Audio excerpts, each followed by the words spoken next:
Well, hello. Hello. It is Thursday, July 30th, 2020.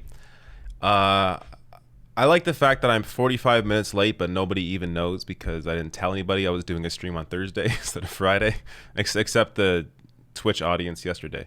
I had to tell them. But I am taking tomorrow off, so I'm shooting this today. Got a lot of stories to get to today, but before I do that and give you the preview, rationalnational.com/join. That's the Patreon page. You can help me out, support the channel. You know the drill. YouTube isn't all that reliable, so patrons keep me going, as well as, of course, YouTube memberships and people that subscribe on Twitch as well. Any way that you can help me monthly is great. Of course, if you can't, don't worry about it. I know it's a tough time right now, so don't worry. But, you know, I got to bring it up. So let me give you a little preview of the show today. A lot of different stories. I know I put Trump in the title because I kind of don't want to give everything away, as I tend to cut these clips out and put them out later. But I'm going to get to a clip I just came across before going live that I included in this last minute.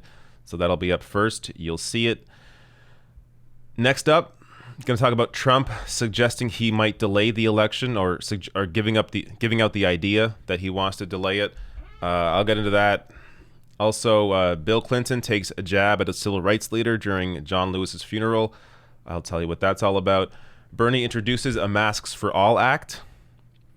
Also, something a little scary that the feds are doing in terms of what they're making protesters agree to before releasing them. I'll discuss that. Also, I got a lot of stories. There's 4 more stories here. Man, I put a lot of work in this morning. I forgot I did all of this prep. Also, a new group wants you to settle for Biden. It's hilarious. Whether it's real or not, I still don't know, honestly. But it's hilarious.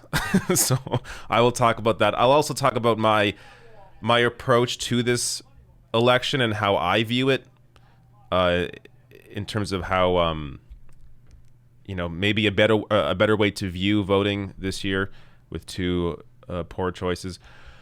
Also, I'll get to a poll roundup, how Biden fares against Trump right now.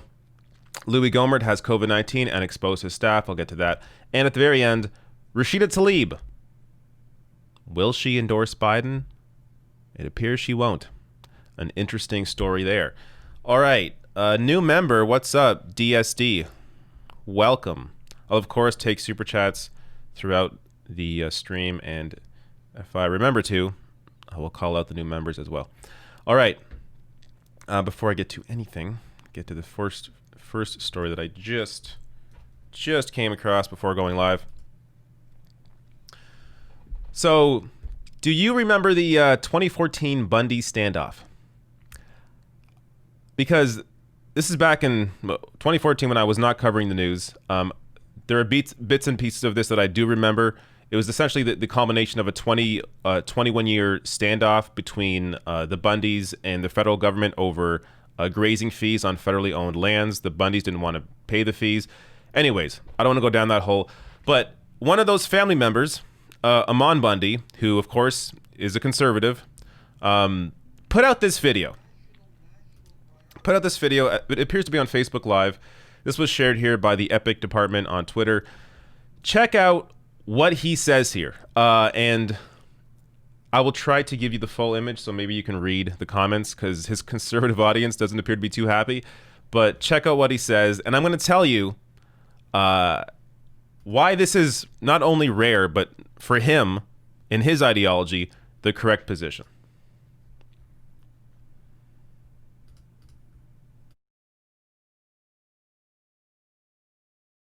Me, because I simply was going to go to a rally with the Black Lives Matter in support of defunding the police, because yes, the police need to be defunded.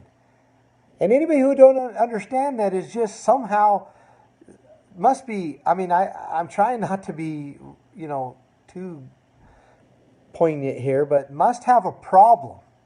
You must have a problem in your mind if you think that somehow the Black Lives Matter is more dangerous than the police, you must have a problem in your mind. If you think that Antifa is the one going to take your freedom, you must have a problem in your mind. You must be thinking, you must be hypnotized by these social media code words, or by, conservative talk show hosts that basically put these keywords in your mind to make it so that you think certain things about certain terms, such as defund the police. No, defund the police is the correct thing to do. They become a huge authoritarian bureaucracy that will be the bureaucracy or the people that take away our liberty. They will be the ones to do that. And the only thing that's going to stop them is people uniting to stop them. That's it. I'm sorry. That's what's going to happen. But you patriots, if you really want to call yourself that, somehow think that the law enforcement is your golden calf. And you do the same thing with many other things, such as the military, even when they're doing terrible things across the world. I'm not saying that everything they're doing and every person in it, don't get me wrong, are doing that. But there needs to be a defunding of government in general, and especially the police forces, because they're the ones that are actually going to seek and destroy us. And there are many people in the Black Lives Matter organization, along with patriots and libertarians and Republicans and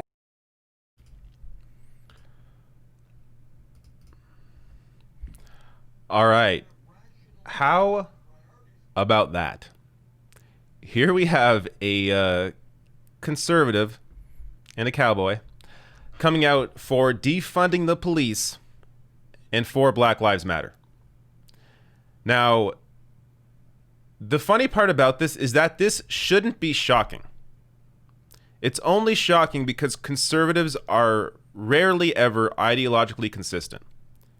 But this is shocking because here is a small government conservative actually for small government, actually anti-tyranny, understands the kind of power that police departments have over the lives of your average American.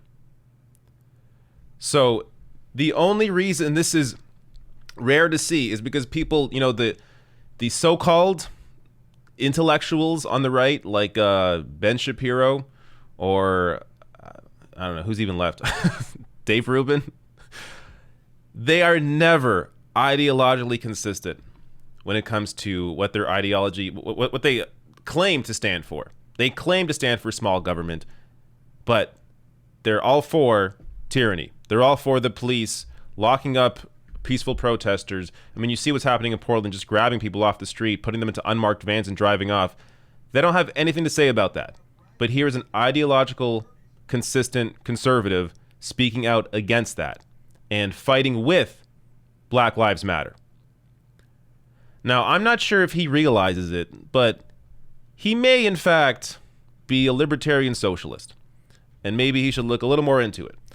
But look, this is good to see. It's good to see people that are thinking for themselves on the right. It's rare, but it happens. This is somebody thinking for himself who's on the right. Now, look, this same guy, he likely would be against Medicare for all. When it comes to left-wing positions, and at least the way I view this, the left isn't necessarily for or against big government, small government. There is no real position there. It all depends on where the support, where the money, where the taxes are going. So are you helping individuals? Are you guaranteeing people health care? Then I think that's a great way to invest into society. Because you see now, when you have this for-profit, I mean, I don't want to get too deep into healthcare, but you see when you just allow the free market, or the so-called free market, it's not even a free market, but the so-called free market to take care of healthcare, it doesn't prioritize the health of individuals. It prioritizes the profits of executives and insurance companies. So it all depends where you put the money. I'm not for small government or for big government. I'm just for common sense. I'm for being rational. So being rational is putting money into healthcare. Being rational is understanding that the police departments have way too much power. There shouldn't be this one-size-fits-all department that deals with everything from homelessness to addiction to domestic disputes. I mean, you got to, at the very least, again, defund the police to me does not mean completely abolish. Does not mean abolish in the sense that, you call 911 and no one shows up. That's what the right is trying to act like defund the police means. That's not what it means. Defund the police is really the start of a discussion. And it means defund the police. The real debate is just how much defunding. Defund all the way and just think of a new way to police society completely, which is a goal that I think is worth at least discussing. Or, for now, I think the discussion really is defund in the sense that take some of these responsibilities away from the cops and put it into other areas. So like calls for mental health or addiction should go into public health and have public health care professionals deal with those calls. So there are different ways to deal with many of the responsibilities that the police currently have. There are better ways to deal with them in a way that doesn't have individuals show up armed. And again, you are putting, in giving the cops so many responsibilities, you are essentially ensuring that they're not going to be good at their job. It's just, I mean, you can really frame defund the police in a way that actually helps the cops. Talk about how, look, if you have 10 different responsibilities that each have their own procedures, you're not going to be as good at 10 different responsibilities as you would if you just had 5. So take away half those responsibilities, put that money, those resources elsewhere, and allow the police to just do what is essentially what they need to do, like respond to bank robberies or violent crime. But don't inject violence using the police into non-violent situations, which oftentimes is what the police do. But anyways, back to this guy. Clearly, I think he's maybe he's going to wake up a little bit. Maybe he's going to realize he's on the wrong team, and begin to dig a little deeper into his own thoughts and feelings about where he feels the government is best used. And you know what? I look forward to seeing how his thought process evolves. Okay. Next is Trump, but already got some super chats. Incroyable. That's all my French. That's all I know. Let me bring these up.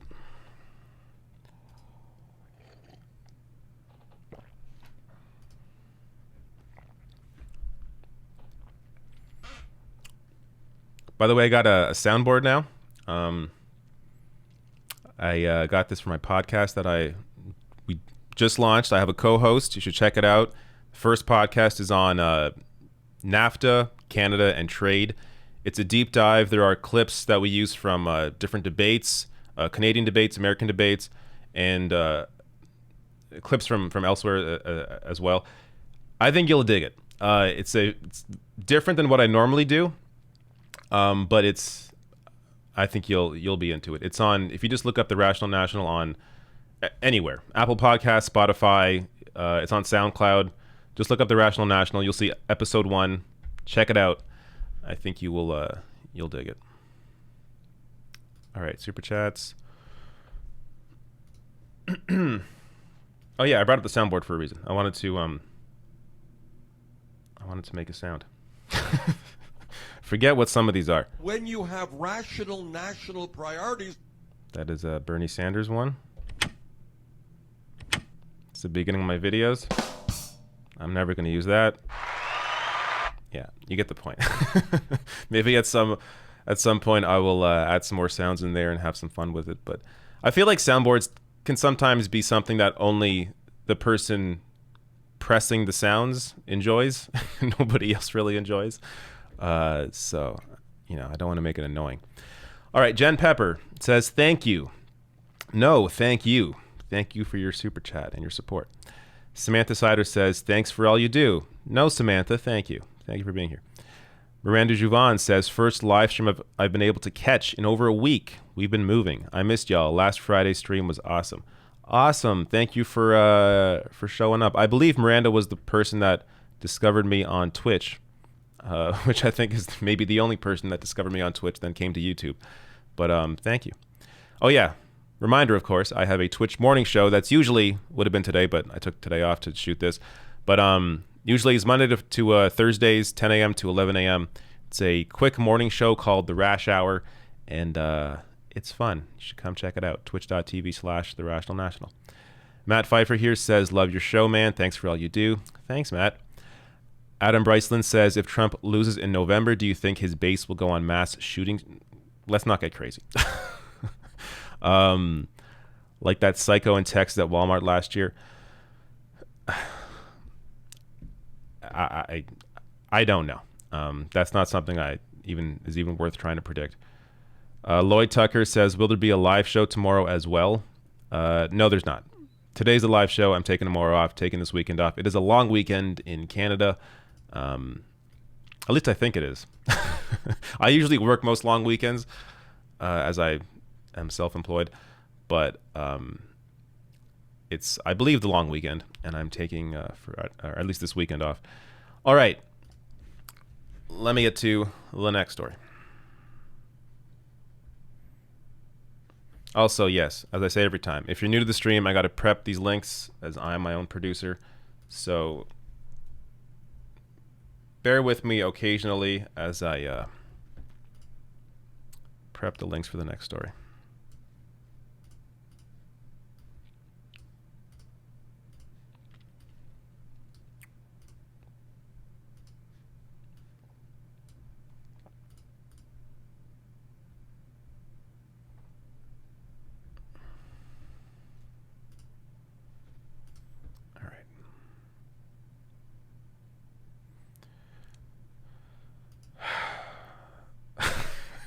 Occasionally, some of my stories are behind a paywall,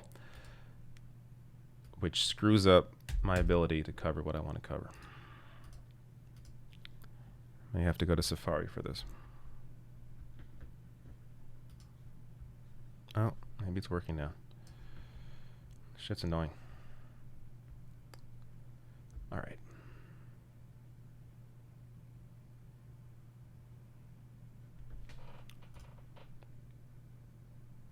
All right, I'm good.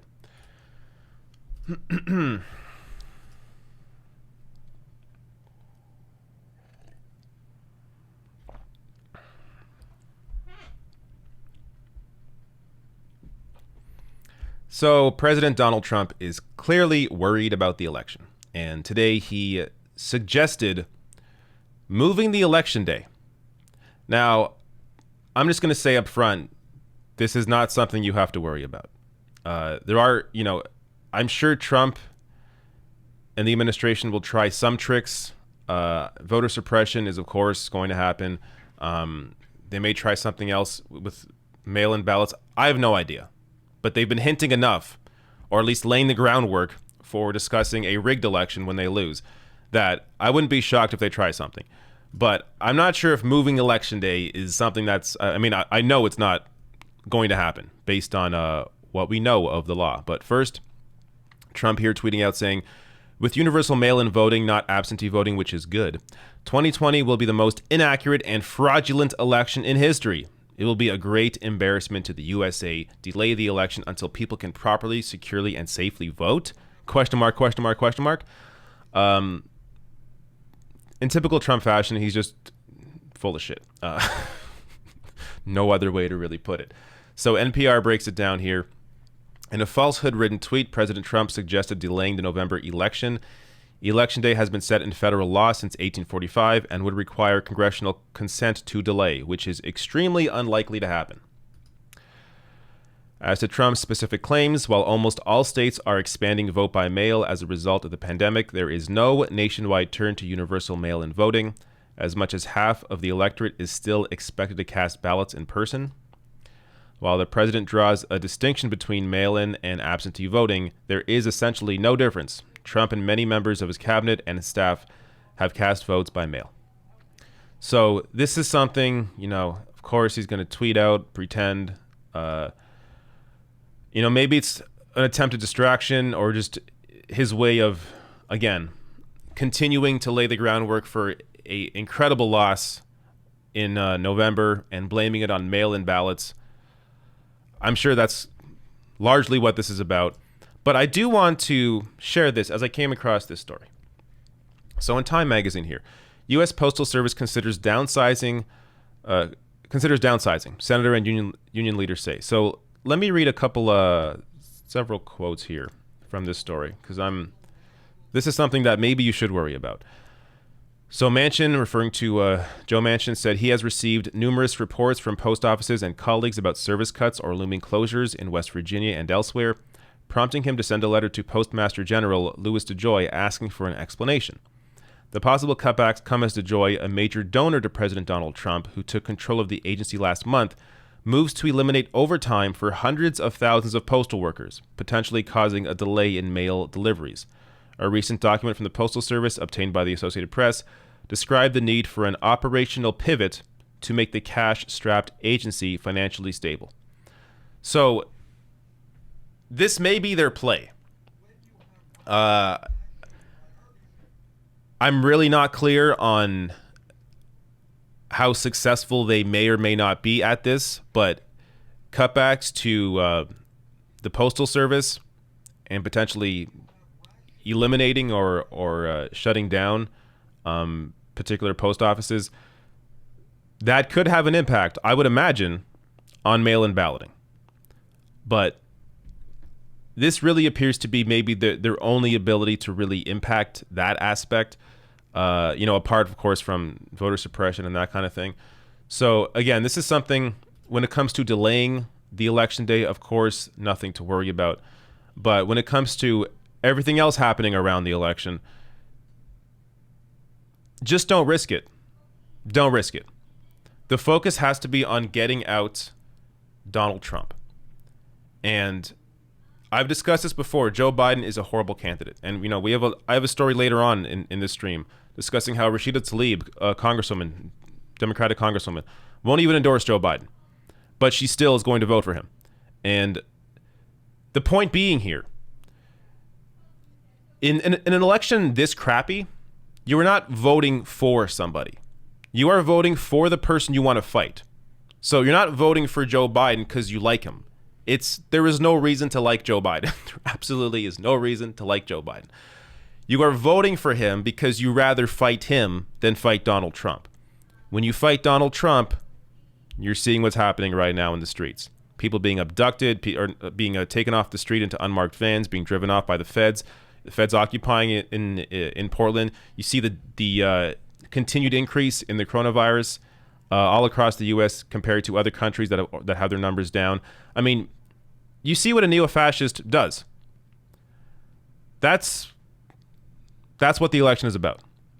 Do you want to fight that guy, or do you want to fight Joe Biden? The Democratic Party is historically horrible, incredibly weak. I would rather fight the Democratic Party than fight Donald Trump. So that's where I stand on this, and I think it's important that you should overwhelm the vote. You don't want to see what a Trump America looks like in a year or 2 years or 3 years or 4 years. End this now, cut off the tumor, and focus all the attention, all the fight on the Democratic Party. All right. I just noticed something is working, and I'm very happy about it. Look at that. I can have the chat on screen, and I'm not sure I would do this the entire time, as I'm not quite sure what's going to come up on here. Maybe things that should not be allowed. But maybe later on, when I'm done the stories, I will bring the chat up. We will see. But that's pretty cool. All right. Let me get to Super Chat before I get to the next story.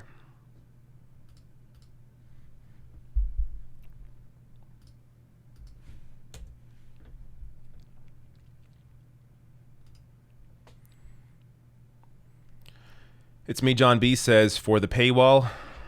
Thank you. Thank you, John B. Judy McGraw says, hey, David, you're always awesome. I appreciate what you do, and F fascism. Thank you, Junie. Much appreciated. Shelby Schroeder here says laws are only as strong as those willing to enforce them. Congress has not done anything to serve as a strong deterrent. They have, in fact, enabled him. Yeah. I mean, you see that especially with the military budget. You know, you can't complain about Trump being authoritarian and then you don't cut the Pentagon budget and you allow him or vote for increases in the military budget. So, yeah, they have not done a lot to actually stop him. Andre Perry, thank you for the thumbs up. Great Random Gamer says, amazing to see how the channel has grown. Hard for me to catch these streams, but I love the content. Also, can I get a shout out for my boy Vosh? Shout out to Vosh. I assume this is the famous Vosh you were discussing, who I believe has a larger audience than I do. So it's funny that I'm shouting him out. But yeah, I dig Vosh's content. He's good. All right. Let me get a couple more here before moving on. Natasha Dyer says, progressive media only. Can't wait till it breaks through so we can correct this ish. Happy to say my 7-year-old dad watches now. Really? Well, hello to your 70-year-old dad, Natasha. Very cool. Mikey Kingston. More with your Baba Booey. Love you, David. Thank you, Mikey. Thank you. All right. Let's... let me move on.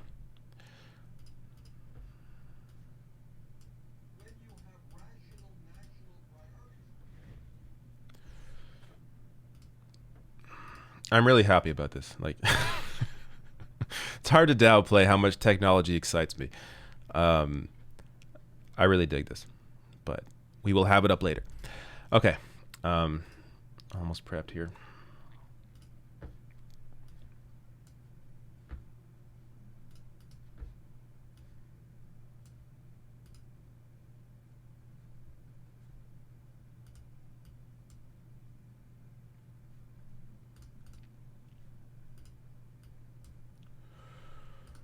All right.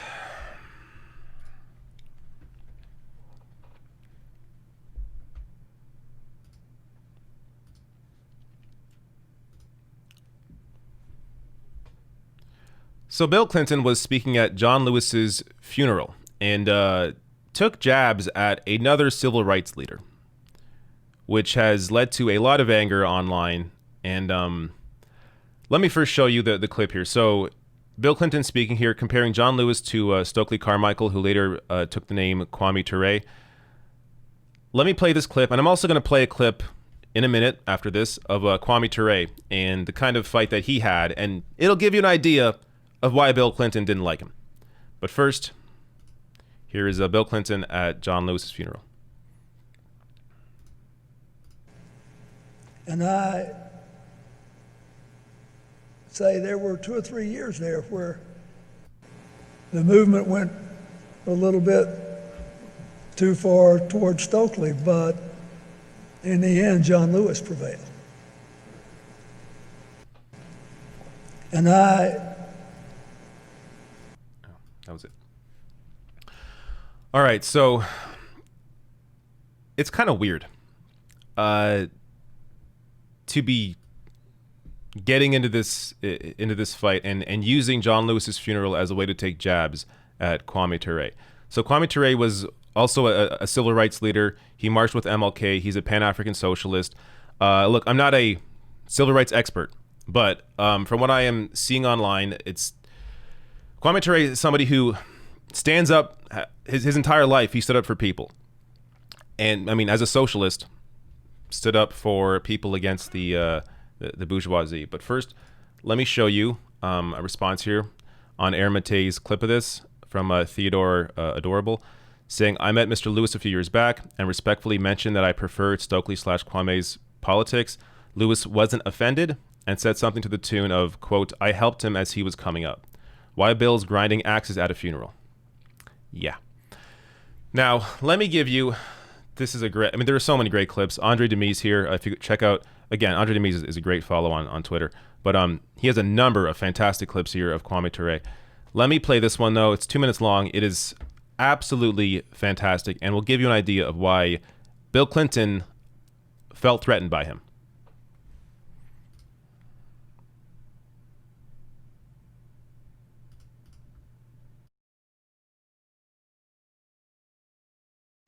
We say the masses struggle, and then the capitalist system gives us an individual who advances, maybe.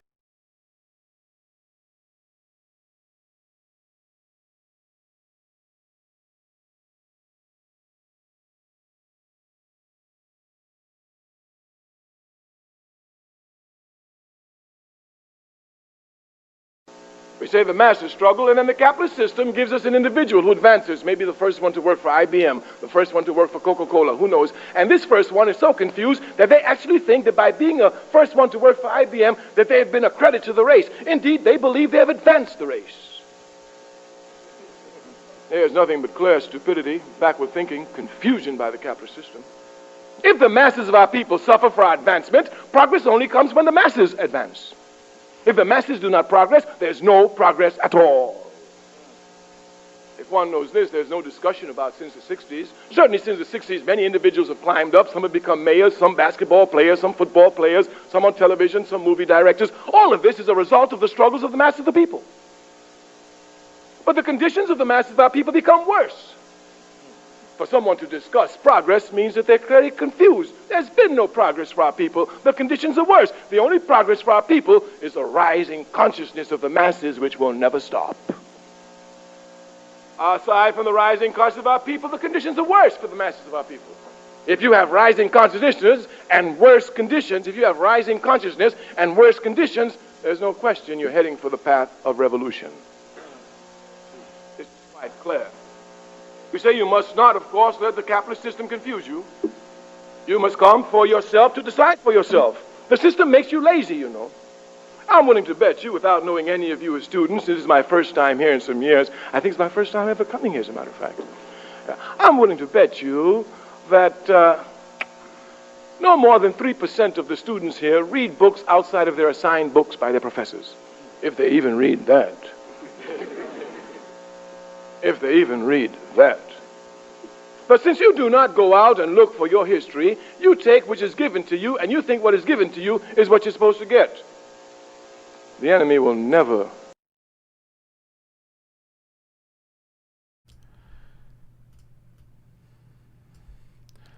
All right, you know what? I enjoyed that so much. Let's play one more clip. I haven't watched all these, as he keeps adding to it here, but here we go. Let's watch this one.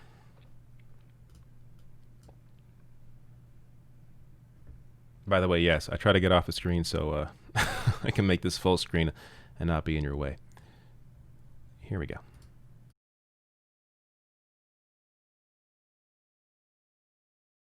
Yeah, but then it does that for some friggin' reason.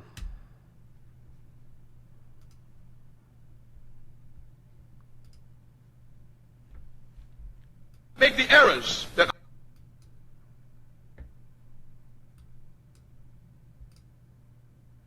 I don't know why it's doing this. Really annoying. All right.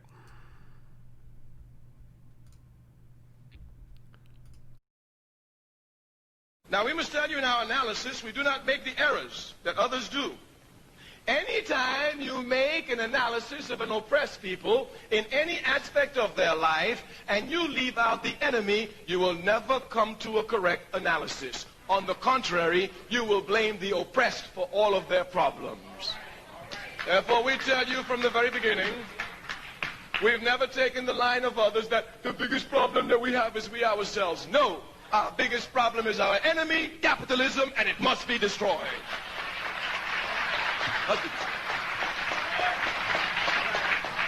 We say any analysis you make of an oppressed people must include the oppressor, otherwise you will come up with an incorrect analysis blaming the oppressed for their position of oppression.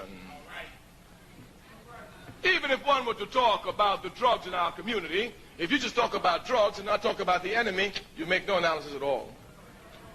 Or you may sound serious saying about, well, you know, the trouble with our kids is that all they doing is fighting for drugs and shooting each other for drugs, and I wish they would stop. If you haven't brought in the question of who brings the drugs in, why the drugs are brought in, for what purpose they're brought in, you will never understand the problem at all.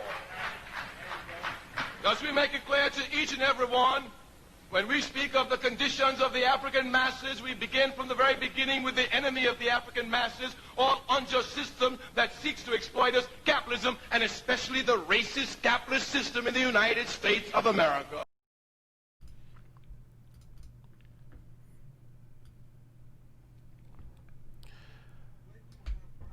All right, so again, that was Kwame Ture. Let me give you, in case you don't know the spelling here. There you go. If you don't know too much about Kwame Ture, look him up, check out his speeches. You can clearly see why Bill Clinton did not like him. But still, to bring it up during John Lewis's funeral is just really, really odd. And a lot of people appear to be pissed off about it, as to be expected, as they should be.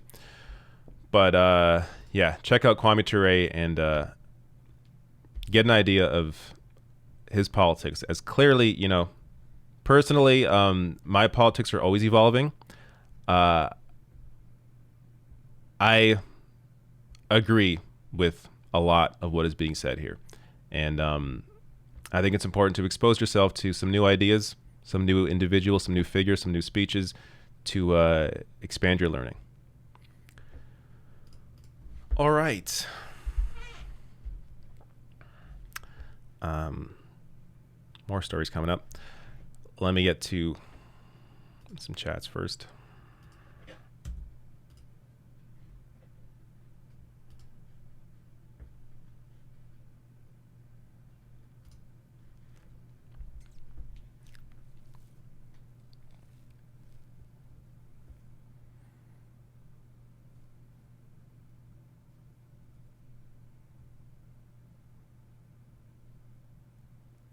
Forgot my place.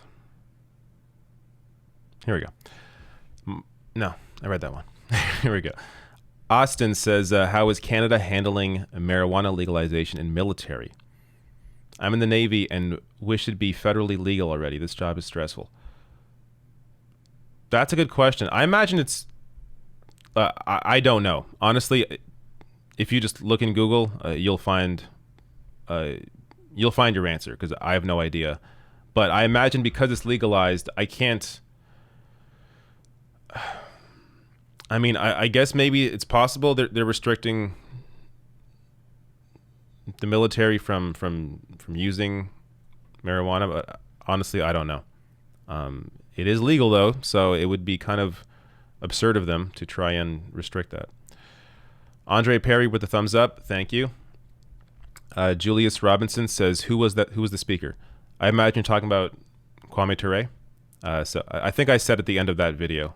So I imagine this chat came before that. But yeah, Kwame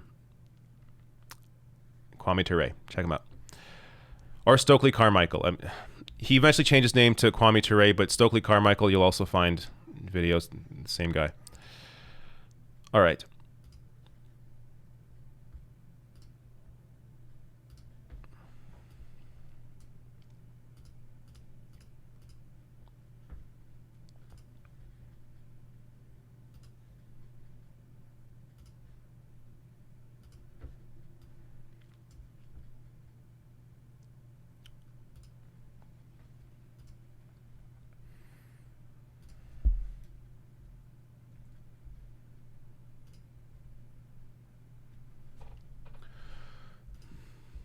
So Bernie Sanders has Medicare for all, but now he also has masks for all. Yes, Bernie Sanders has introduced masks for all. So this is Fast Company's report on this. Bernie wants to send 3 free masks to every American. Let me get you a couple or several paragraphs here. So the Masks for All Act of 2020 would set aside $5 billion of federal funds for the production of, quote, high-quality reusable masks. The masks would then be distributed around the country by the U.S. Postal Service ensuring every person in a U.S. state, territory, or tribe would each receive 3 free of charge. The bill was introduced Wednesday in the Senate by Sanders and in the House by California Representative Ro Khanna, who also served as national co-chair for Sanders' 2020 presidential bid. It was developed with the help of Andy Slavitt, acting administrator of the Centers for Medicare and Medicaid Services under President Obama. 32 states have now implemented mandatory face mask laws of some kind, but they don't specify how and where residents can procure the equipment. Quote, if we can afford a $740 billion defense budget, we can afford to send every American a free mask, face mask, Khanna said in his office's press release. Far too many vulnerable Americans are being left to figure out how to procure this basic need. If we're asking folks to wear a mask, which is absolutely essential, it's on us to provide one. Exactly. I completely agree. Now, with that said, even before, look, if this hopefully passes, but look up online. Just go to YouTube. You're on it right now. Look up DIY face mask. It's pretty easy. In fact, there are the first face mask I was using was one that I made myself without any equipment, anything. Just literally 2 hair ties and a piece of cloth from an old t-shirt that I had, and you can make a face mask in 3 minutes, literally. So you should make your own mask before any of this even happens. But I do agree that, look, if people are being asked to wear masks, part of the government's job is to take care of its citizens, is to ensure their safety. So masks being a precaution when it comes to the coronavirus, of course, people should be wearing masks during this pandemic. So they should be provided. Now, I want to give you a little update here on the situation in the United States compared to other countries. So this is daily new confirmed COVID-19 cases per million people. This is the rolling 7-day average. I always link, when I cut this video out later, I always link to the sources below the video so you can check this out yourself and also add countries, customize the chart, do whatever you want. But here you go. The U.S. numbers still growing. I guess it's dipped a little bit, but look, I have to say, I'm not sure if this has been looked into since this change happened, but I reported on this a couple weeks ago now, I believe, that the Trump administration has taken over collecting the coronavirus data from the CDC. So a job that was once the CDC's job has now been taken over by the Trump administration. Now, with that said, you can still, there are still places that go to each individual, state and county and get the healthcare data straight from the hospitals. So there is still ways to verify the data that is coming out of the Trump administration to ensure that it's matching up. But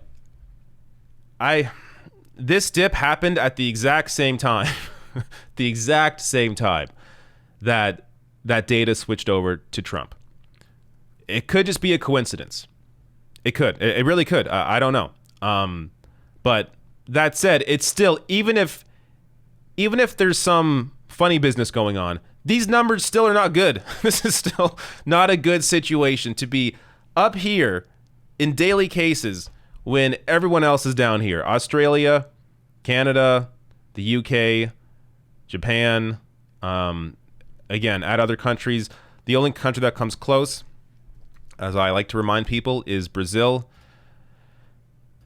Brazil here is now, look at how it's shot up. Unbelievable. Brazil also run by a neo-fascist, Jair Bolsonaro. So you got here 2 neo-fascists, Donald Trump, Jair Bolsonaro. This is what they think of their people. They don't care about their citizens. So this is why it is, I mean, the UK has a conservative government. They got their numbers down. Not to give any credit at all to Boris Johnson, but they got their numbers down. I feel like maybe part of that was because Boris Johnson actually got the coronavirus, and that kind of turned everything around once he got it. But look, they can do it. The U.S. can't. And there are multiple reasons for that. Of course, the lack of masks, which hopefully, this can help with, or the lack of recommendation of masks at the beginning of this pandemic, but also the lack of financial assistance to people. When you don't give people real help, real financial assistance during a pandemic like this, then they feel the need to stay at work and get out there and go in public. when if this was taken care of properly from the beginning and people were given, say, you know, $2,000 a month, a UBI to take care of their whether it's rent, food, whatever it is, that would have, of course, helped to keep people at home, keep people feeling financially stable. But also, of course, you got to point out the healthcare system. You got here in all these other countries some kind of universal system, the U.S. for-profit system. So that's another piece of the puzzle here. But yeah, at the very least, considering the situation you're in now, I'm just, look, please wear a mask. It's not a lot hard. I told you, make your own at home in 3 minutes. It's really simple. Just wear a mask when you go out in public, especially when you're indoors. Just do it. And hopefully numbers will, at some point, come down consistently and stay down. Because look, in Canada, our numbers are low right now. But I still wear a mask when I go out. I'm still careful. And we should continue to be careful even when numbers are this low, let alone when they're up here. So wear a mask, be careful, and just be conscious of what's going on around you.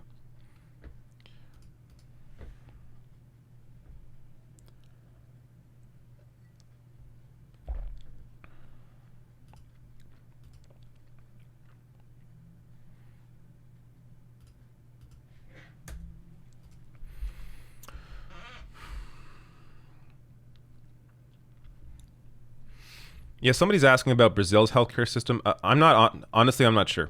I imagine it's a universal system, but they have other issues going on there. I mean, again, the complete disrespect for people, the not taking masks seriously, not taking the virus seriously. So it's not just about the healthcare system, and ultimately, I'm not even sure if that is the main issue. The healthcare system in America is really just the, for a lack of a better term, the piece of shit on top of the cake. I mean, it's everything else already sucks, but on top of everything else, if you get the virus, you have this massive bill that you got to worry about if you don't have any insurance, or possibly even if you do have insurance, you have those bills to worry about.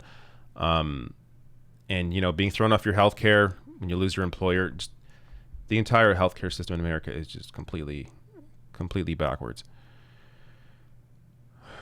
What was I doing? Yes. Super chats.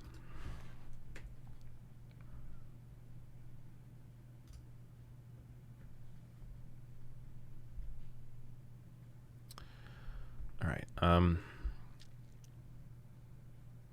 Leslie Brown. I don't think I read this yet. Says, hi, I just started watching your Twitch stream this week, and they were fun. Great outfits. The chat was warm and fuzzy. Well, there you go. If you don't care for the content, come for the outfits. But thank you, Leslie. Kevin J, appreciate the super chat. HS Ross says, is there non-conspiratorial reading of Touré according to which the drugs were coming in because the black community was devastated by deindustrialization, which was due to capitalist policy? ? I'm not really sure what your question is. Is there non-conspiratorial reading? Look, just watch his speeches. In terms of reading recommendations, I don't have any. As I said in the video, I'm not a civil rights expert. But if you follow other people who follow him, I'm sure you'll find recommendations for reading. Mr. Sir says, feel like Masks for All is mostly USPS funding. Feel like Masks for All is mostly USPS funding. Oh, like as a way to help the post service? Even if it is, sure. If that's the point of it, I'm down. I'm not going to complain about that. And it in many ways, it kind of counteracts the. It's funny. I should have made that connection. You're right, because it also counteracts what I was talking about earlier. If I can remember it here. That Postal Service is considering closing post offices. So, yeah, Masks for All could be a way, could be a sly, intelligent way, sort of under the radar to help the Postal Service in this situation. Because, yeah, mail's also down right now. Or their people using the post office is down. Obviously, because of the virus. All right.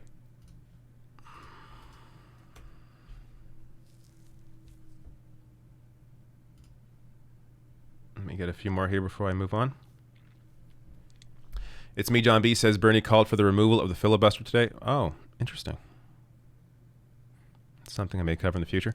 Junie McGraw says, isn't it funny that Republican politicians who keep downplaying the virus seem to be the only politicians to contract the disease?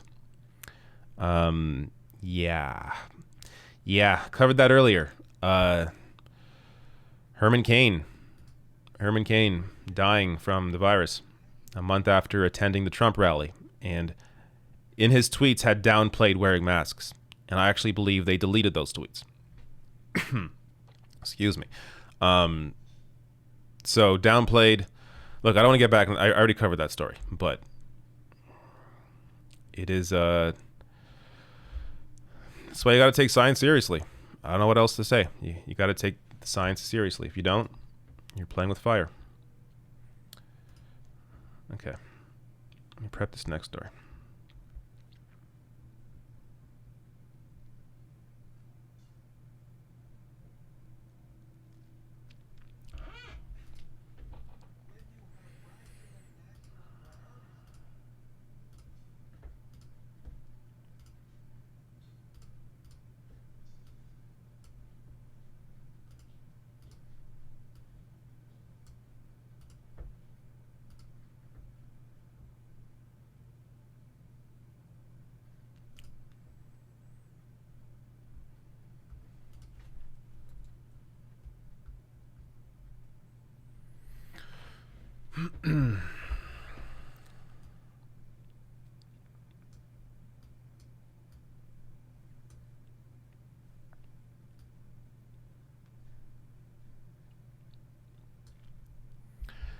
So if you've been paying attention to what's going on in Portland, you have feds occupying the streets, essentially kidnapping people off the street, putting them into unmarked vans, not saying why they're being taken, not even saying they're being arrested, just taking them. Nobody has any name tags. No one knows who anybody is. Just taking these individuals off the street, putting them into vans, unmarked vans, driving off.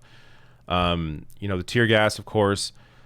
And on top of all of that, apparently now the people that they've taken in and arrested, they have let them go while making them agree to not join any future protests, which is simply unconstitutional. Now, let me show you the story here out of CNN. Detained Portland demonstrators are required to stay away from future protests to get out of jail. This is simply against the law to do this. You are taking people's rights away. I mean, you're already taking them away by, in many cases, just taking people who are peaceful off the street. I mean, there's videos of this. A guy just dressed in black on the street. They just take him into a van and drive off. That happened in Portland. This was covered. And that same guy also discussed how they eventually let him go, didn't charge him with anything. So they basically abducted somebody for a few hours. And on top of all of that, they're now trying to get them to not join any future protests, which they just simply cannot do. So after reviewing federal cases between July 23rd and July 27th, CNN found that at least 9 out of 21 defendants arrested for either failing to obey a lawful order or assaulting a federal officer were released on the condition they, quote, not attend any other protests, rallies, assemblies, or public gatherings in the state of Oregon, several released documents say. The wording varied slightly from order to order. However, one order only restricted the defendant from protests in Portland, and another order forbid attending any public gatherings, regardless of location. The 9 orders banning defendants from protesting also forbid the accused from being within a 5-block radius of the federal courthouse in Portland, a focus of protests for weeks now. Samuel Trivedi, a senior staff attorney with the ACLU's Criminal Law Reform Project, condemned the practice in a statement to CNN. Quote, the charges themselves are questionable enough, but this release condition is blatantly unconstitutional. The government cannot force you to relinquish your First Amendment rights as a condition for your freedom. Release conditions must be related to public safety or flight. This is neither. So this is clearly, I mean, as I joked on Twitter, here you have law enforcement basically saying you can have your rights and freedoms as a treat. You play ball, you play along with us, we'll let you go, but you are stripped of at least your right to protest. Now, this happened yesterday, so I'm waiting to see updates. You know, when I do a live show like this, there's a million stories I gotta follow. I'm not sure if this is actually happening, but on July 29th, Governor Kate Brown tweeted out, "After my discussions with VP Pence and others, the federal government has agreed to withdraw federal officers from Portland. They have acted as an occupying force and brought violence. Starting tomorrow, all Customs and Border Protection and ICE officers will leave downtown Portland." So tomorrow, as I'm taping this, is today, July 30th. I don't know if this is happening yet. Going to have to get back to you on that. But as we've seen the approach in the past, here's the ACLU tweeting out, "On July 23rd, we secured a restraining order that blocked federal agents in Portland from attacking journalists and legal observers. Every day since, they've directly violated the order. We're back in court demanding these agents be held in contempt." So they have been lawless the entire time. So will they actually leave Portland? I don't know. And if they leave, are they gone for good or will they come back? Who knows? So we're going to have to see how this all plays out. But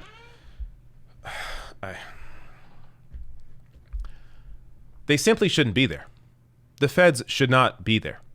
And I covered this a couple days ago. You had Jayapal pressing Bill Barr on why is Trump sending the feds into Portland, but didn't do anything at all about the protests in Michigan, which were directly threatening the governor. He didn't have a response to that. His only response was, well, the law enforcement in Michigan can take care of the protests there. The law enforcement in Portland could take care of the protests there. The reality is Trump wants to send a message to people that don't support him. So when it came to the threats against Governor Whitmer in Michigan, Trump doesn't care. Democrat doesn't care. The protesters are conservative, so he's going to support them. He's not going to shut them down, lock them up, throw them in unmarked vans. But when it comes to Portland, he will. And that's essentially that's a fascist move. Federal officers occupying the streets of Portland. That's the beginning of fascism. So Trump is not only, like, in terms of what's in Trump's mind and his objective, I have no idea. I don't think it really matters. But he is clearly a vessel for the absolute worst people. People like Bill Barr, people like Stephen Miller, which for me is enough of a reason to want him to get the hell out of there. So even though Trump is a complete idiot, he is surrounded by people that know exactly what they're doing. Okay.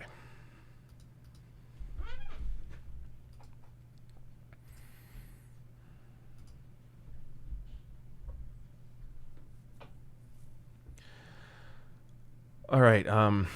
Nice. Mostly fun stories left. Good.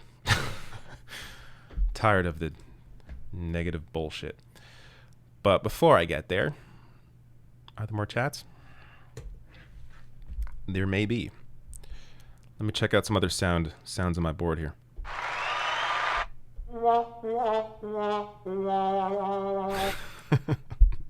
I'm not really sure when I would use any of these. Yeah. Okay, I'm done. I just need to get that out every few minutes or every hour. Not every few minutes, that'd be too much. Every hour. I think I can play around with the soundboard and move on. All right, where was I here?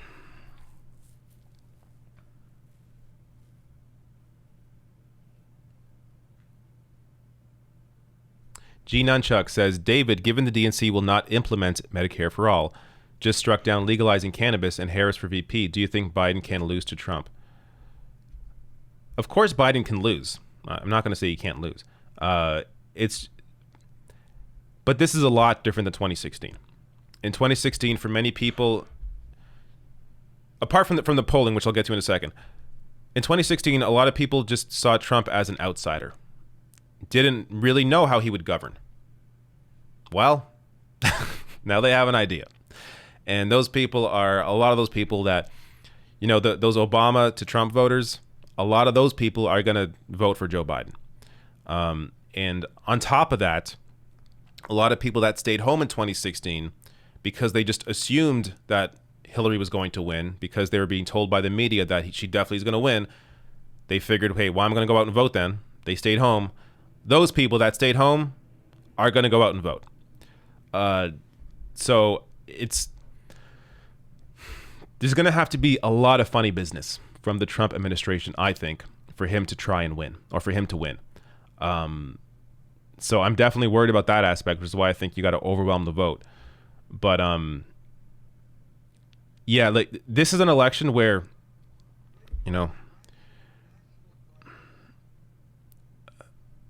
I guess unfortunately, Biden doesn't need to back something like Medicare for all to win because Trump is so bad. If it was your typical race where it was, I don't know, Marco Rubio and not Donald Trump, then first of all, I don't think Biden would have even won the primary. Biden won the primary because a lot of people that voted for him just wanted a return to normal. Trump lowered the bar so much that Biden became acceptable. That's Trump's actual impact. There was this speculation in 2016, well, if Trump won, well, that means there's going to be this huge rise for Bernie Sanders. Bernie's going to win in 2020. It's going to pave the way for a massive progressive win. It just didn't happen. While it did, of course, in some ways, brought the spotlight on people like AOC and her win, and Rashida Tlaib and Ilhan Omar. There's just the obvious fact that a lot of Democratic voters that largely lean older, reliable voters tend to be older, they just wanted a return to normal. In their minds, return to normal. Obviously, under Barack Obama and Biden, there are many issues, but in their minds, Trump is crazy so bad that it lowered the bar so much that Biden became an acceptable candidate. I think if you had a different Republican win in 2016, it would be a different story. And people wouldn't settle for just Joe Biden. But they did. That's what it came to. Rhonda Juvon says, mask it or casket. We do it to protect each other. How many people did Herman Cain get sick in the beginning when he was traveling asymptomatic? Yeah, who knows? Hopefully not too many people. Balthazar says the craziest part is if Trump had decided to market a MAGA mask from the start as the only way to protect yourself, he'd sail into an easy re-election versus Biden. He couldn't even manage to do that. I think you're right.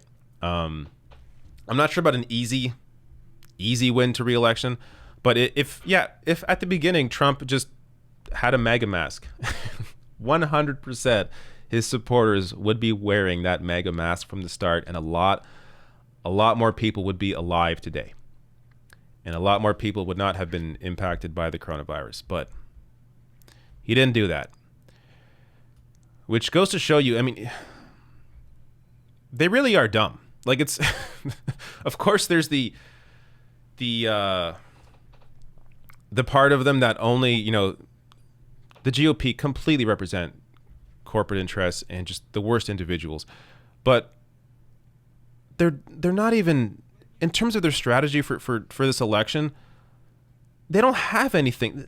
Their attacks on Joe Biden is that he's the same as Bernie Sanders. Really? That's what your attacks are? It's clearly not working. And I got to say, I'm impressed by Joe Biden's ability to be so hidden. That's exactly what I think he should be doing as somebody, just in terms of strategy. If Biden wants to win, he should be hiding. And that's exactly what he's doing, because Biden is not all that great in front of the camera. So it's working out. All right. Gonna pause there on the chats so I can get to the next story. Wow, a lot of you. Maybe I should do this live stream on Thursdays. It's a lot more active today than Friday. And Friday, people know it's coming on Friday. So you would expect more people on Fridays. This was kind of out of nowhere. But interesting. All right. You all are going to love this next one. I'm not even going to spoil it yet. You're just going to love it.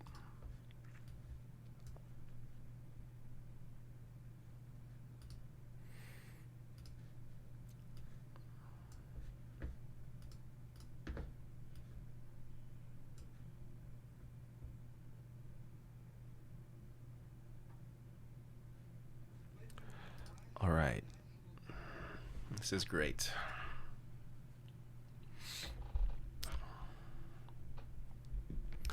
So there is a new account online that I don't know if it's serious or if it's a joke. Regardless, it's awesome in the most hilarious way. Let me just show you exactly what it is. Joe Biden. It's time to settle. Settle for JoeBiden.org.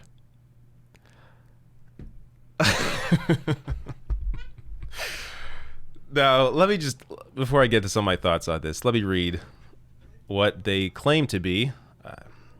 I got no reason to doubt them here, but says it's time to settle. Settle for Biden is a grassroots group of former Elizabeth Warren and Bernie Sanders supporters who recognize Joe Biden's flaws, but know that our nation will not survive 4 more years of Donald Trump. This is maybe the most honest way to phrase support for Joe Biden. So while it is funny and while it seems like a joke, I mean, yeah. I mean, this is basically the argument. They're just not going to say that. The campaign itself isn't going to say that. But this is basically the argument for Joe Biden. Though I have a better argument, I think, which I will get to in a minute. But here it says Biden isn't fantastic, but Trump is far, far worse. If Biden wasn't your first choice this primary season, but you'll do anything to get Trump out of office, settle for Biden is for you. Join us in our mission to begrudgingly put Joe in the White House. I like how they what I get from this group is that they know they're being funny, but I also think they're serious. I think they're like it's kind of tongue in cheek. I mean, you will see the tweets. Some of them are just absolutely hilarious. Let me show you this one. This one had me rolling. Right before you vote for Joe, and look at the GIF. I mean, it's the perfect combination of humor and the best argument for Joe Biden. And I mean, I can really just, I haven't read all these tweets, but I could just scroll through these and we could probably find some good ones. Donald Trump's threatening our nation and our values when he tries to postpone the election. Don't let him. I talked about that earlier. He can't postpone the election, but yeah. Here, this is a funny one. Unappetizing, but still edible. Yeah, that's about right. This is hilarious. This is hilarious. And of course, they also have a Instagram account. I think The Rising, I guess, talked about them this morning. That's why that's here. But hey, look, they were supporting Ed Markey. There you go. There you go. Ed Markey over Joe Kennedy in Massachusetts. Support Markey in Massachusetts. But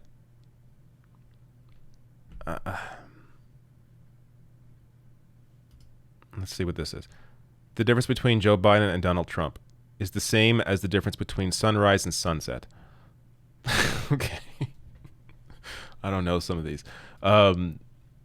Lives are at stake this November. Vote like it. So, look, this is the argument. Now, my argument, I would say, is a little better than settle for Biden. The way I look at this election is you're not really voting for somebody. When you have two options this bad, you're voting you're simply voting for the fight that you want to have. Do you want to fight?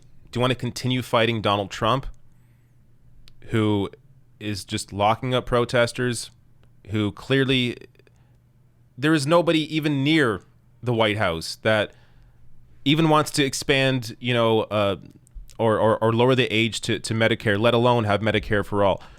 Or do you want to fight Joe Biden, a Democratic Party that is historically weak? You can absolutely win, at the very least, the ideological battle against a Biden administration. Look, I'm not saying you're going to get any wins, and you may get no good wins.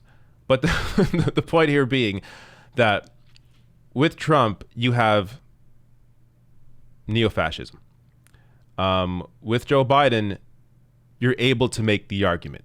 And the thing with Joe Biden that is different from Barack Obama, because people will make the argument, and I think it's fair to think this without analyzing it, it's fair to think, hey, after Obama won, people kind of went to sleep. And it wasn't until Occupy in 2011 that there was finally some kind of protest or movement on the ground that was recognizing that Obama wasn't who he said he was.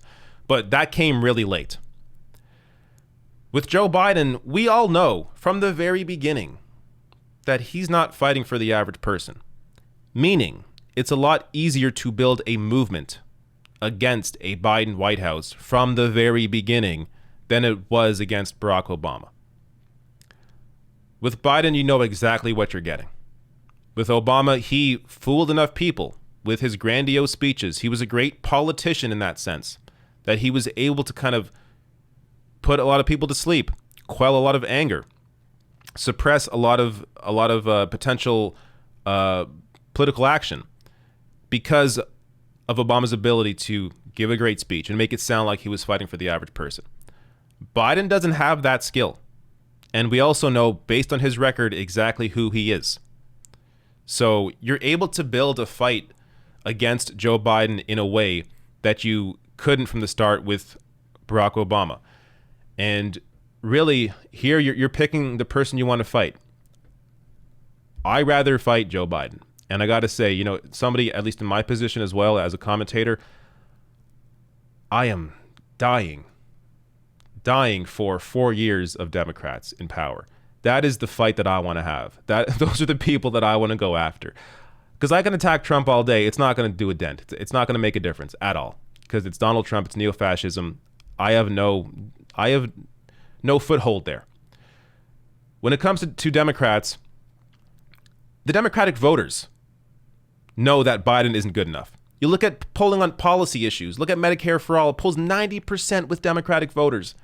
Those people aren't just going to all go to sleep when Biden wins.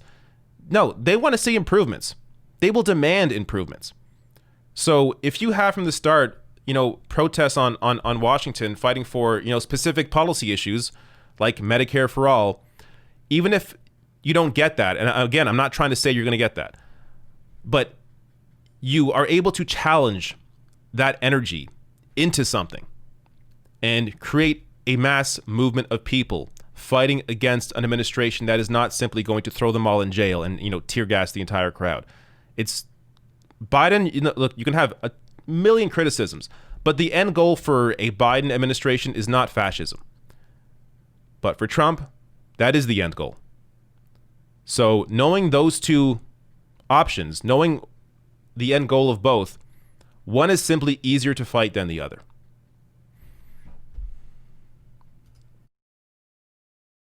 I like how I just disappeared. It's not my intention there.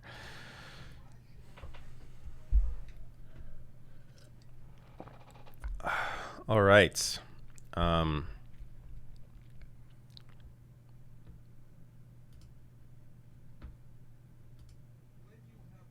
Give me a second here.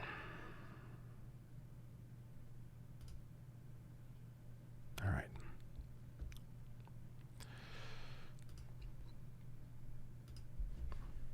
Let me get us some chats, and then I'll move on.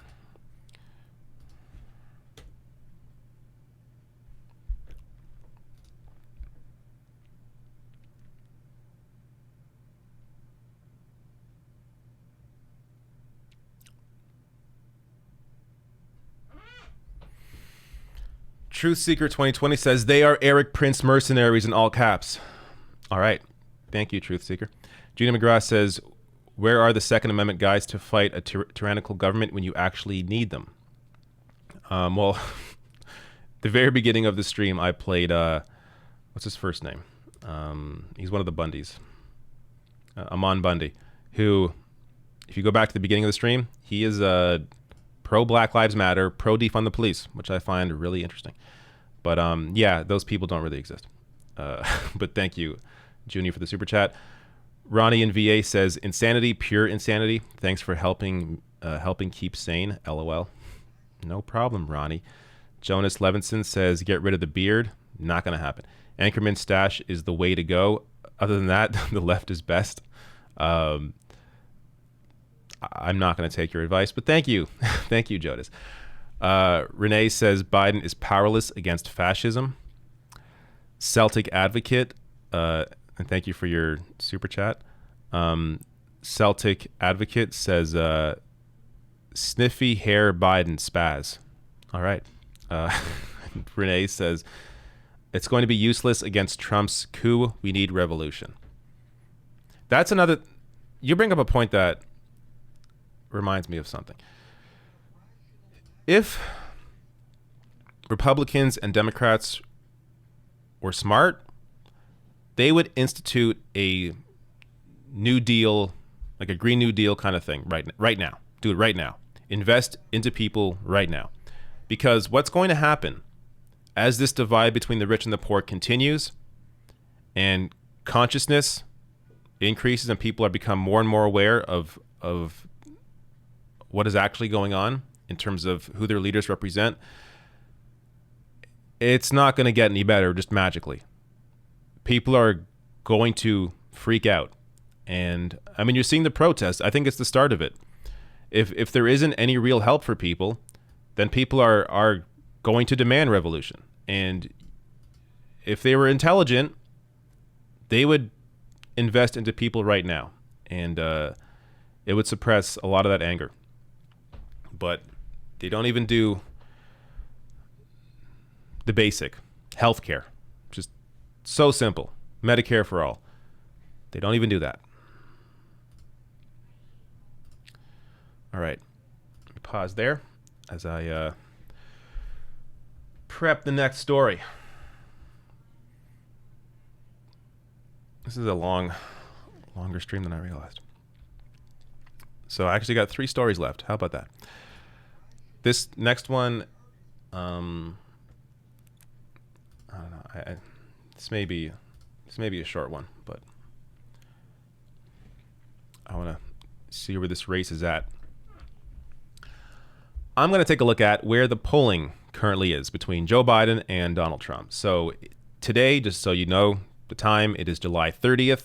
So as of July 30th, let's take a look at some of the polling averages here. So this is Real Clear Politics data that I'm looking at. They averaged all the polls. So right here, nationally, Biden's up by 8.3 nationally. Now, this is, on average, Biden has been leading Trump by a wider margin than Hillary was in 2016. Hillary was usually up by around 2 to 4 points, sometimes a little better. But for the most part, Biden has had a considerable lead on Trump and has led the entire time, which is also worth noting. But of course, what matters most is the actual states, as you can win the popular vote, as Hillary did, and still lose. Though I will say, being up by more than 8 points, it's going to be kind of hard, unless all the votes are in California and New York. But let me go through some of these states here. So Arizona, this is not at all what I want to do. Here we go. Start with Wisconsin. Biden up by 5 in Wisconsin. Now, this is a state that during the Democratic primary, Trump was actually consistently leading everybody in Wisconsin in many polls during that primary. Though there was some that Bernie was leading Trump, some Biden was leading Trump, some both were leading Trump. But for the most part, Trump was actually doing pretty well in Wisconsin. But now you're seeing it's completely shifted. Biden's up by 5 there on average. Let's check out Florida. Biden up by 6.7 points on average. This is massive. Here's a state where, look, I'm an honest guy. Me as a Bernie supporter, I'm not so sure Bernie would be doing this well in Florida, simply because of the Florida is kind of its own thing when it comes to the Democratic voters there. Many immigrants from Cuba, and at least the fears around the idea of communism, and there's been enough misinformation out there to paint Sanders in a light that would make them feel a negative way towards Bernie Sanders. So here's one state that I actually think Biden would be up on Sanders anyways in Florida. But here, big in Florida, Pennsylvania. I'm not sure I'll go through all of them, but some major ones here. Pennsylvania, Biden's up by 6. I mean, let's go to some tougher ones. Let's try Arizona. Arizona, Biden up by 3.2. Like, this is this is not looking good for Trump. You can understand why Trump is so fearful, why you see his tweets talking about how the election is going to be rigged, mail-in balloting is going to ruin the election. I think he's pretty much resigned to losing. That's kind of what it feels like right now. Let's check out of curiosity, Georgia. Where's Georgia sitting at? I expect Trump to be leading here. There you go. Trump by 2.3. That is not a lot, though. And there's one poll, a Fox News poll, where Biden's up by 2 in Georgia. I mean, there's the potential here for a blowout. And again, it's not because Biden's a great candidate. It's because Trump is hated by so many people. Many of those people that didn't vote in 2016. Let's try Texas. Here's a state that I think Bernie would have much better numbers in than Joe Biden. Here you got Trump up by 0.2. Trump can Biden can absolutely win Texas. And I do think if Sanders was in the race, he would be leading Trump here by big numbers, because Sanders had incredible Latino support, but Biden, not so much. That said, he's still really close here. So let's just try one more.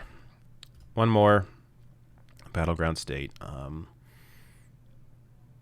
guess Ohio. It's a big one. Biden up 1.5. So this is going to be a close one here in Ohio. But, if Biden can pick up Florida and win the other swing states and potentially pick up like Arizona, maybe Texas. Yeah. This is why Trump's freaking out. But at the same time, I don't want people to just feel comfortable right now. You should not feel comfortable.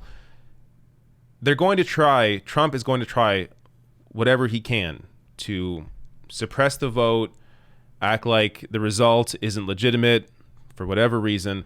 So the only thing you can do as a voting citizen is to make sure you vote and bring people with you and vote early, mail-in balloting, whatever you can do, whatever is available in your state. Make sure you are overwhelming the vote, because if it's a blowout, they can try whatever they want, but they can't do much if it's a blowout loss for Trump. So overwhelm the vote, and then guess what? We get to focus our fight 100% on Democrats, especially if they have the White House, the Senate, and the House. I'm looking forward to that fight. So I hope you are too. Again, Biden, shitty candidate, but I'd rather fight him than Trump. Make sure you overwhelm the vote.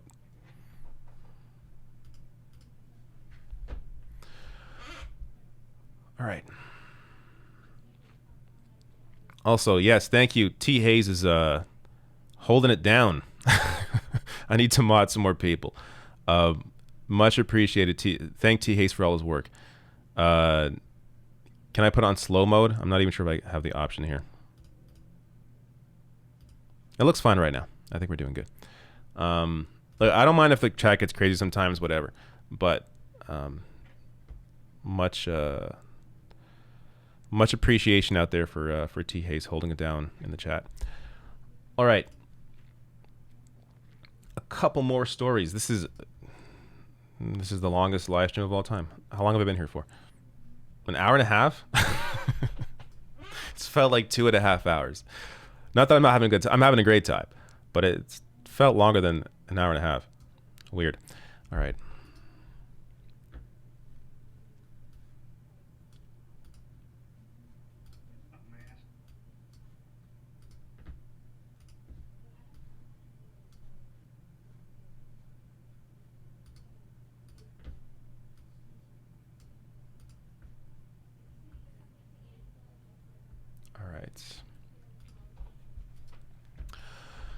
Oh, this story is one hell of a story. One hell of a story. As most of the stories have been today. But this is one hell of a story.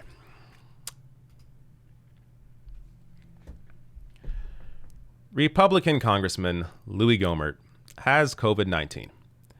Now, you will not believe, or maybe you will, what his reasoning is, or what his assumption is about why he has the virus. This clip is really stunning, but it's something that you just got to watch to believe.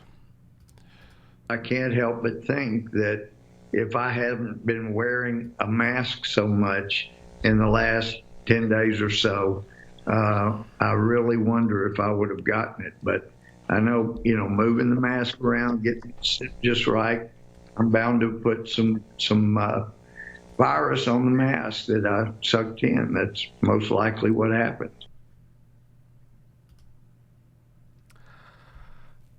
Yeah. He thinks he got COVID-19 from wearing a mask. Now, does he actually believe this? I mean, if he does, he is even dumber than I thought. But it's very likely he knows exactly that isn't the reason. In fact, look, there's stories out about how little he wears masks. Like CNN Politics story. Louis Gohmert, who's refused to wear a mask, tests positive for COVID-19.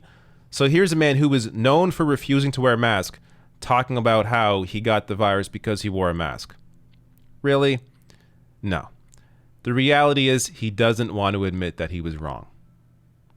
And this is his way of trying to cover his tracks and act like, you know what? The reason I have the virus isn't because I was never wearing a mask. It's because that one time I put a mask on, that was it. That's why I got the virus. This man's unbelievable. And on top of that, this is how he broke the news to his staff. Catherine Folders here, who I believe is a journalist, yes, for ABC, tweeted out saying, just want to emphasize, Gohmert returned to his Capitol Hill office and told his staff he wanted to inform them in person instead of finding out from news reports. Some staffers were already in the process of leaving as Gohmert came back, I'm told. He went to his office to tell his staff in person that he has the virus. Why? Like, this is not a breakup. You don't have to tell them in person. You have a contagious, deadly virus. Send an email, text message, let them find out through the news. Who cares? He wanted to tell them in person.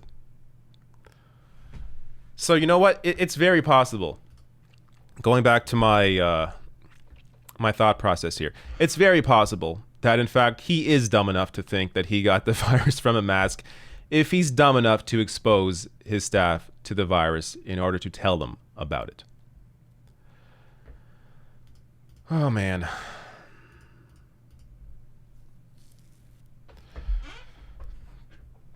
Total moron. I mean, I guess the other possibility is he really just doesn't care at all, even about his own staff. He has no empathy, and will just expose them to the virus to take them down with him, I guess. But Jesus. One more story. So instead of getting the super chats now, I will do Progressive Voices in here, and it's hiding his message. Why would it do that? Louis Gomert is crazy stupid. For some reason, it held that message for review. Is that really all that offensive? Sometimes if you guys don't see your chat show up, understand the auto mod on YouTube sometimes is really weird, and I see commenters sometimes say, "Hey, where's my comment?" It's not me. They filter some weird stuff. I guess the word stupid is one of them. I have no idea. But, yeah. I'm going to make sure to show some of these. That's so odd. Anyways, let me get to this last story, and then I will get to all the chats.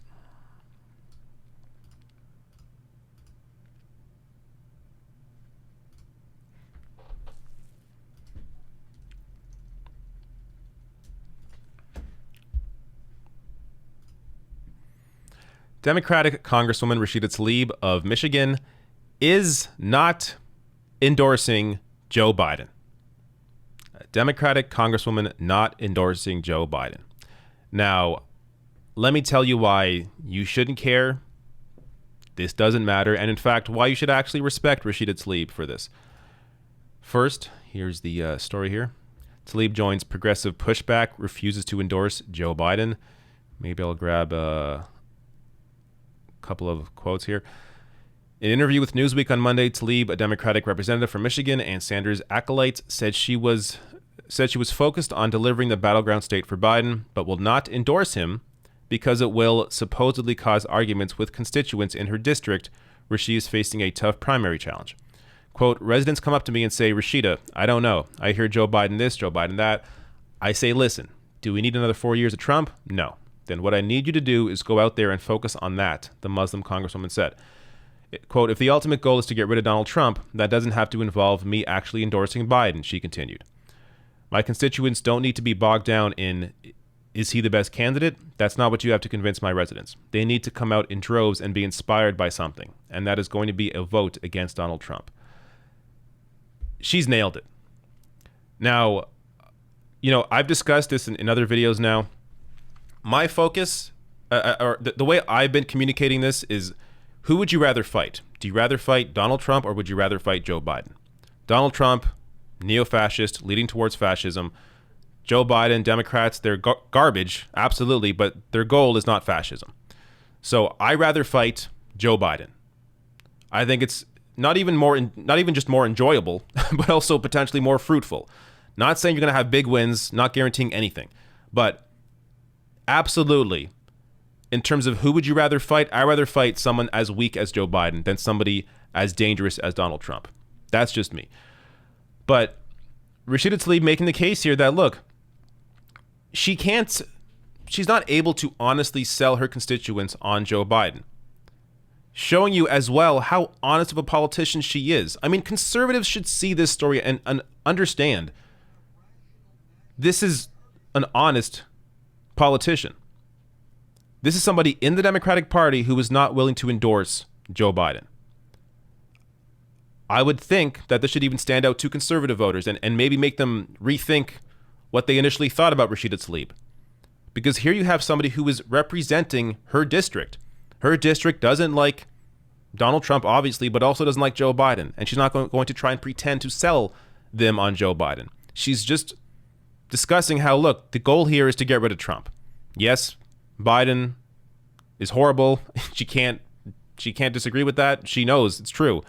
So the focus here is getting rid of Trump and then focusing the fight on Biden, which also shows you, by the way, what kind of fighter you will have in Congress if Joe Biden's the president.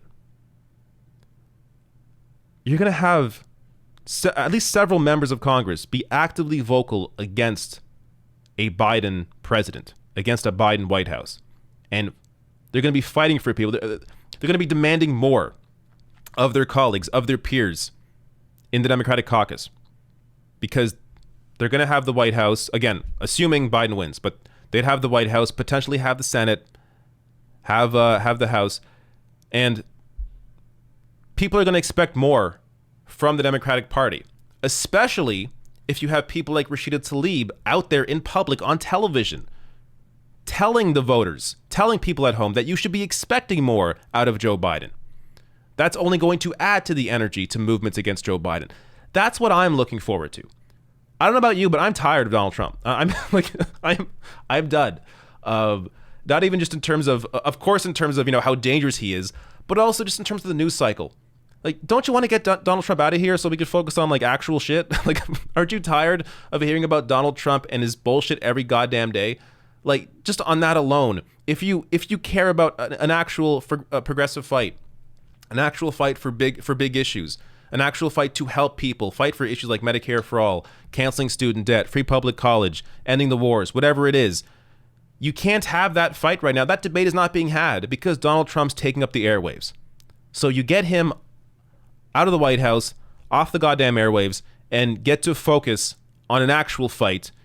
Hopefully, with Biden in the White House, you have that fight, you put that fight to him, and you have people in Congress like Rashida Tlaib leading the charge against Joe Biden. All right. There we go. My hair is pretty good today, I gotta say. You know what I discovered? I realized the trick is to simply not do it. Because I was trying to like somehow manage my other, somehow put my hair into something that looked, you know, acceptable. But instead, my trick is after a shower, I just comb it back, I let it dry, air dry, and then it just sits like this. And this is perfectly fine. Doesn't get too crazy. It just kind of sits there. It's out of my way. It's working out. All right, let's get to the chats now.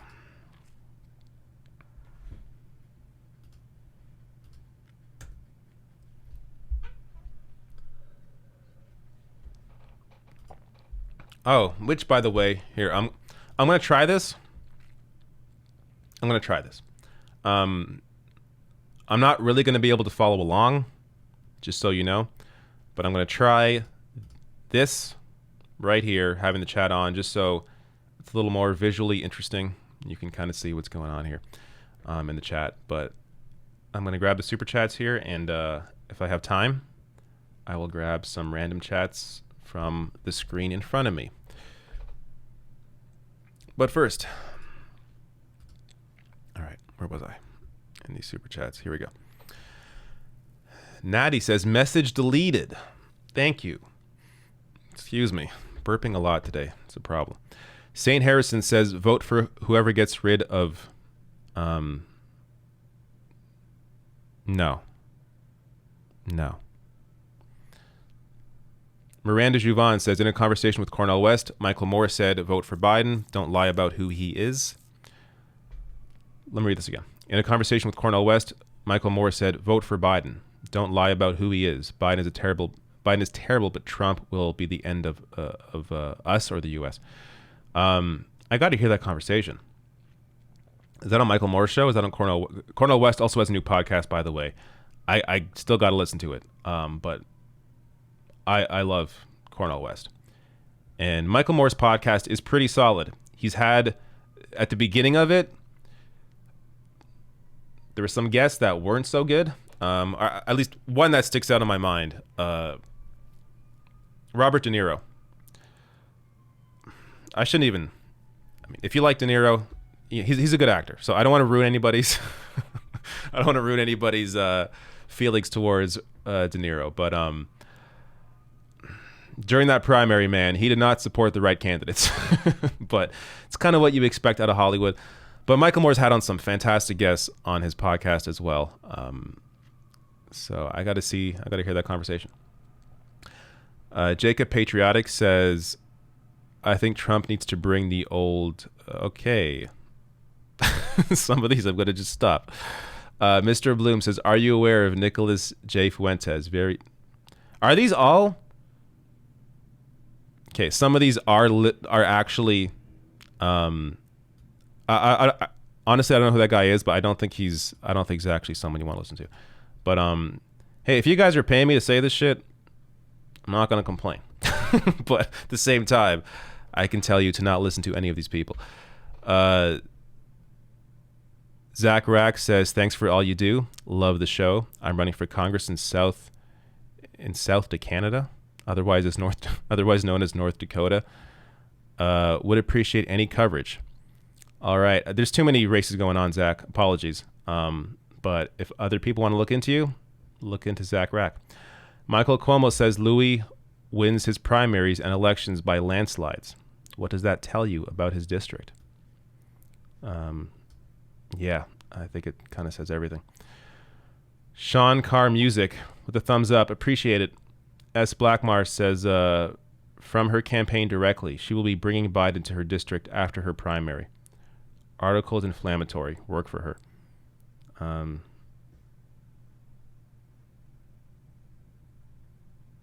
After her primary. Oh, you're talking about Tlaib. That's fine. Whatever. But you understand, though. Like, the challenger to Rashida Tlaib, I mean, the article in that sense, yeah, I mean, it is New York Post. But, what was I going to say?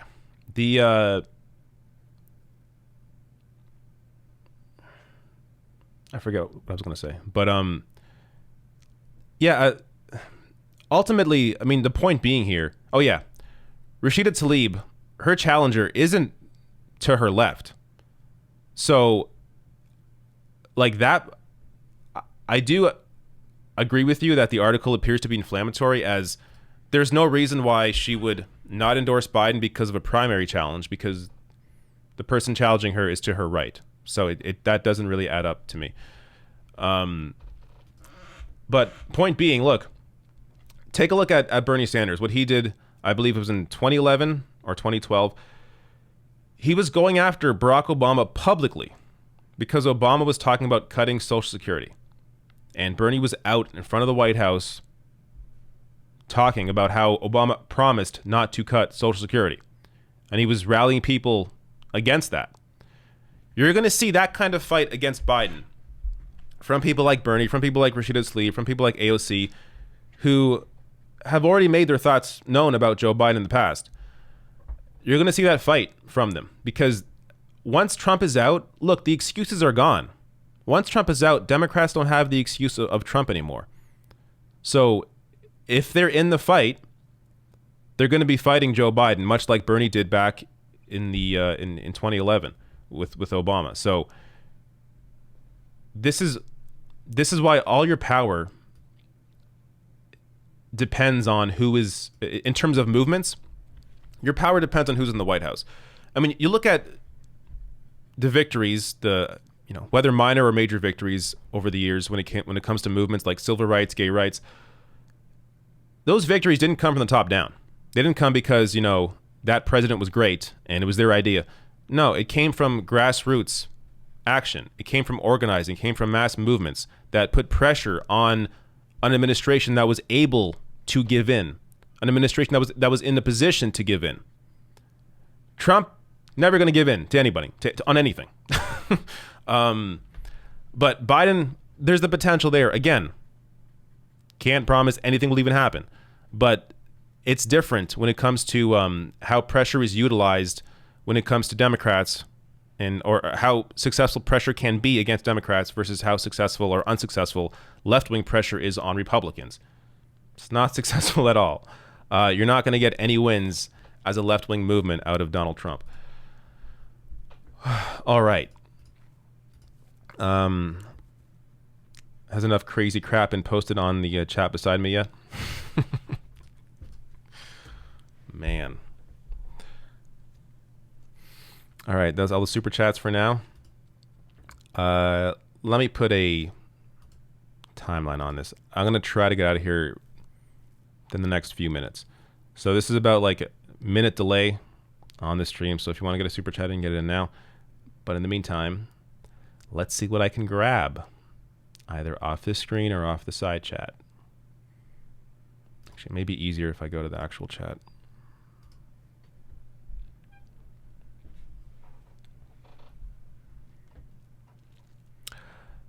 The Falcon General says, "Hey David, what are your thoughts about that Ontario NDP leader, and do you think she should be replaced?" Yes, I think Andrea Horwath should be replaced. Nothing against her. She's just the wrong leader for this moment. And you're seeing now in Ontario how the polling has shifted. I mean, look, a lot of the blame, of course, you can put on the media. But the reality is, you look at polling in Ontario, the Liberals have, I believe they're not even official party status in Ontario, the Ontario Liberals. But they are now in the lead in polling. They have jumped from third to first in polling during this virus. And I think it's largely because people are associating the Ontario Liberals with the federal Liberals, even though they're two different parties, but they associate the two as being the same, and that's what they're, in their minds, they're backing. So the NDP, in terms of Ontario, they need somebody who is brash, who is loud, who demands media attention.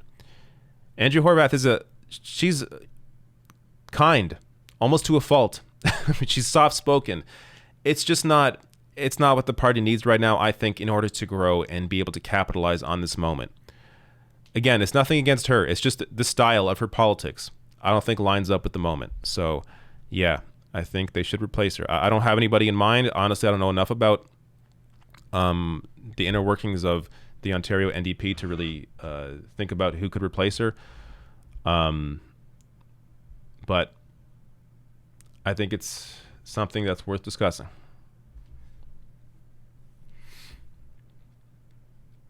All right. Look at Progressive Voice starting shit here. David Dole hates the Humanist Report.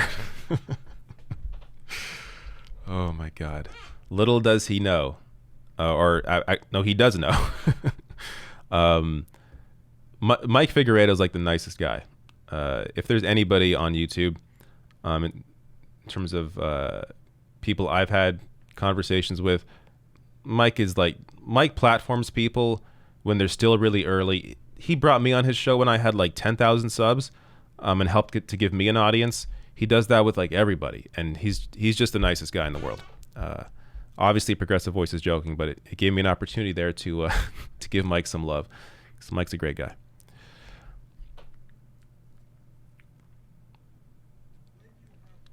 Super chat. Mr. Sir says, I just realized to convert a conservative family member, you can offer to watch a conservative show for every progressive show that they watch. Trade. I wouldn't do that. You could try that. I got nothing against it. But in terms of how much of a waste of time that would be for me, definitely not happening. I mean, I was already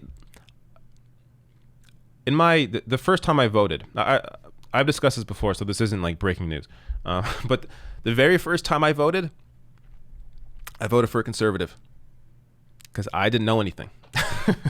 I just was of age finally. I could vote, and I literally voted not because of anything they said, or it was because I wanted change. You know, I just like, oh, we've had a liberal leader forever. Isn't it time for something different? So I voted for a conservative, not even knowing what they're about, not knowing anything. That was, really early on. I guess 15 years ago now, probably.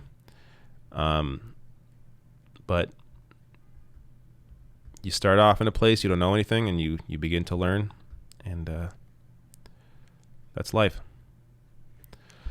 So yeah, also, I mean, when engaging conservative family members, friends, I think it's important to pick their brain, like understand why they have the positions they have. Don't make them feel cornered, or don't never try and pick a battle. You don't win people over that way. You want to actually engage with them, like ask them what in their life bothers them, like what You know, is it low wages? Is it lack of health care or the cost of health care? Maybe crumbling infrastructure. I mean, number of issues. Now, a lot of them will likely, if they're engaged in cultural content, they will immediately go to the SJWs, the cultural issues, because that's what conservative media focuses on. And do you know why conservative media focuses on those cultural issues? Because they don't want to talk about the economics. They don't want to talk about higher taxes on the rich. They don't want to talk about giving you health care. They don't want to talk about getting rid of your student debt. Because those are all very popular positions from the left. Not from Democrats, but from the left. And one thing that I think a lot of conservatives aren't really aware of is how many people on the left attack, criticize, go after Democratic politicians. Because a lot of conservatives are very isolated in what they take in, and they just assume that, oh, there's the liberal, all the liberals are over there, and then we're over here. But I'm not a liberal. I wouldn't call myself a liberal. That's not the right way to categorize me.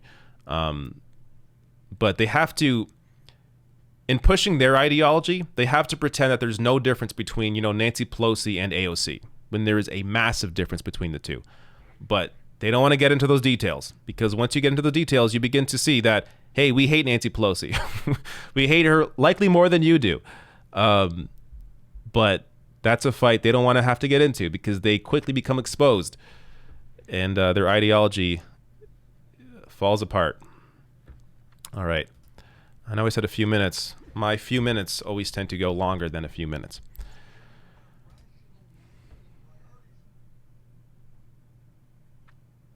Miranda Juvon says, I think of voting for Biden like this. You can't always do right, but you can always do what's left.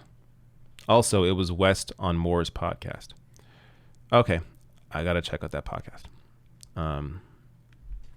You can't always do right, but you can always do what's left. I'm not sure if I exactly follow you. I'm going to have to think about that. But, whatever works for you. All right. Likely going to have to drop out of here in quite a minute. In quite a minute? I've been on here too long. When I say quite a minute, as if it's something that makes any sense.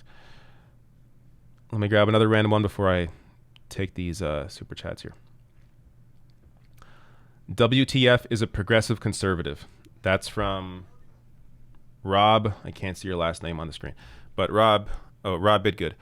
What is a progressive conservative? It is a party in Ontario. We have the progressive conservatives. Yes, it doesn't make any sense. I agree with you in the name, but that is a party that is just the conservative party. It's not progressive. All right, beautiful. Let me grab these chats. And I think it's time to start my early vacation. Zachary Gallant says they will use the economy as an excuse. There is no difference between Trump working with the right and Biden not fighting them. I'm not sure who they is in what you're saying here. But there is absolutely a difference between Trump working with the right and Biden not fighting them. I don't agree with that. Jenna Nix says, it's not to excuse Biden, but when there's no opposition at all, Trump's just a vessel for Stephen Miller and Bill Barr. It's a little different than a neoliberal party. You got fascism or neoliberalism right now. Neither are good, but one is easier to fight as a movement than the other. Jenna Nix says, I'm 28 from Alberta, so I can 100% empathize voting poorly the first time around. I wish we had the NDP right now. Yeah, if you grew up in Alberta, you're going to have likely a very conservative view on politics. All right, I think we good. One last refresh. I don't want to lose. Again, it's like a minute delay, so if you're behind, I apologize if I didn't get to your super chat. No more. Hammer down. Thank you all for coming.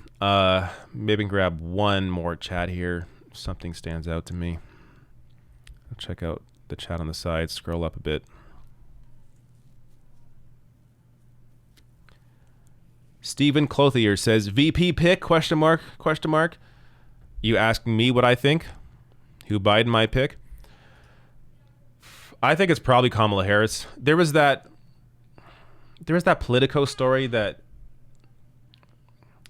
okay, it's hard for me to explain now, but Politico accidentally published a story that already showed Kamala Harris as being Biden's VP.